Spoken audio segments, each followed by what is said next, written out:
So what what happened? I go away for a few days and my subscriber count has gone absolutely bonkers. Uh, you guys are awesome. I'm genuinely amazed at this. Thank you so much. Uh, so a while ago, I introduced you guys to the concept of frith over a couple of videos, and I've been really impressed to see a lot of people pick that up. I think that it's a really helpful term, and in this video, I want to introduce another concept that I call latent Christianity. And I think it's really important. But before doing that, I want to let you guys know that I've started a Patreon. So if you want to support me, I feel weird making one, but there it is. I'm working on tiers and stuff, so shoot me some suggestions of what you might think would be fun. So anyway, on to the thing.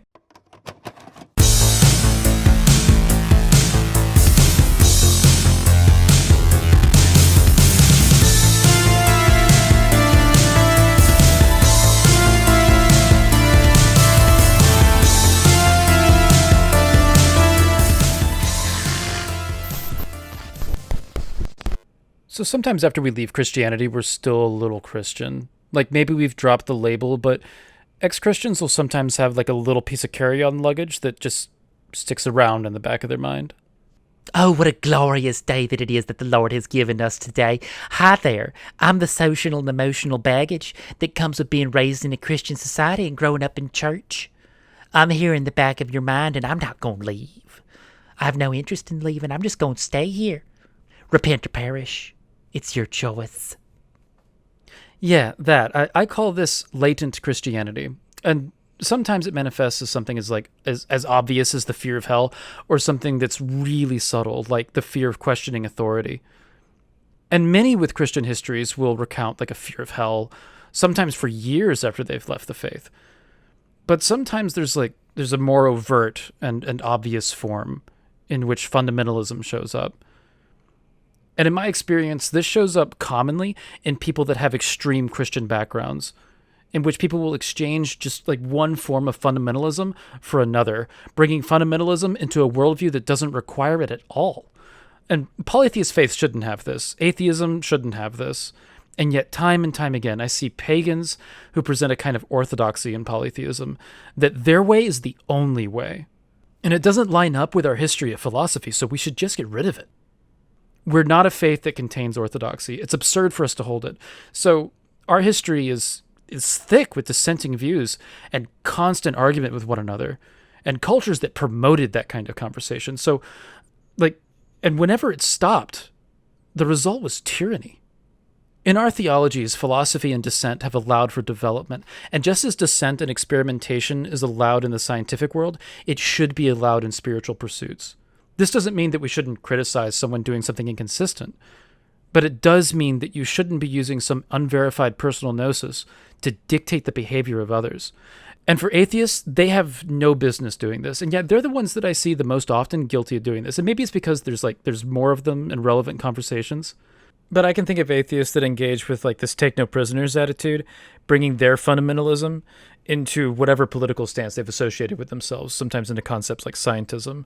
And honestly, nothing is more annoying than that, like a scientism promoting fundamentalist atheist. So sometimes latent Christianity shows up in a political fundamentalism manifesting as gatekeeping or purity tests. Call-out culture, for example, it creates a situation in which a single sin can ruin someone's life, which is a very Christian concept indeed, but there's a removal of any sort of redemption arc, and that makes it even worse. The linchpin to latent Christianity is the concept of original sin, this idea that your intuitions make you disgusting and deserving of hell, that even simple thoughts put you into this category, and that this is innate to being human. Humans fail sometimes. We miss the mark set by ourselves or others around us, which informs this Christian concept of sin being missing the mark set by God. And that Christian cultural background has ingrained in us that all have sinned and fall short of the glory of God, and that one sin is enough to send you to hell. And this concept gives rise to expectations of purity. Christianity has long had a history of taking advantage of that feeling of failure and putting you in the category of sinner, guilting you into this identity that makes sure that you're fully aware that you need Christ in order to consider yourself whole. Because without that purity, you're not acceptable. And this digs holes in you and replaces it with Christ, whereas atheists, stricken with latent Christianity, will do the same thing to you and replace it with nothing instead. And what our society has done, and what elements of both pagan and atheist movements have done, is abandon Christ, but kept this idea of sin and the category of sinner. Salvation deities are absent in most pagan religions because there's no need for them. We recognize failure, but there's no eternal punishment for failure. Failure is supposed to be a teacher, not a mark of impurity. There are many stories of the gods and heroes in which they fail and they learn, often applying those lessons to win in the end. And these Christian gods, Jesus and Yahweh, they do not admit to any moral failures, as it hurts their narrative of perfection. And this is why Christian dogma is based on commands from on high rather than any system of concluding moral truths. If it's just commands from on high, they can never fail, because they make the commands. If there was a system of concluding morality, inevitably their passing endorsement of slavery or commands of genocide might be subject to judgment and be seen as failures that we can learn from. But instead, they are commands, taking away our ability to assign any sin or failure to these gods. So, if you're pagan and you find yourself in an environment where someone is assigning purity tests to you, or using their perception of your failures to guilt you into believing that you are something lesser, and not allowing you to learn or grow, and instead breaking you down and demanding submission, ask yourself whether or not this is just Christianity with a different outfit on. Because sometimes that's all that it is. So this is a chance for me to get to know y'all a little bit. Do you have a story with latent Christianity? Let me know in the comments down below. And a special shout out, by the way, to Lucy, Kat, and Shane, who have become my first patrons. You guys are awesome. And it's amazing to me that there are people willing to support me in this. And shout out, by the way, to Suris for making a guest video while I was gone. I really liked what he did, and I think it started an interesting conversation. Reason why that happened, just so you know, is that I've been traveling a lot lately, and I will disappear from time to time.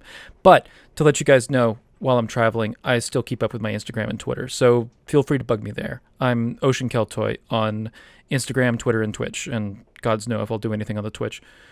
Or with the Twitch. Anyway, words. So, I've been thinking, by the way, of doing a sign-off tagline, and there's a phrase that my brother and I have used as our kind of like family words of sorts, so we'll end with them here. Find a way or make one.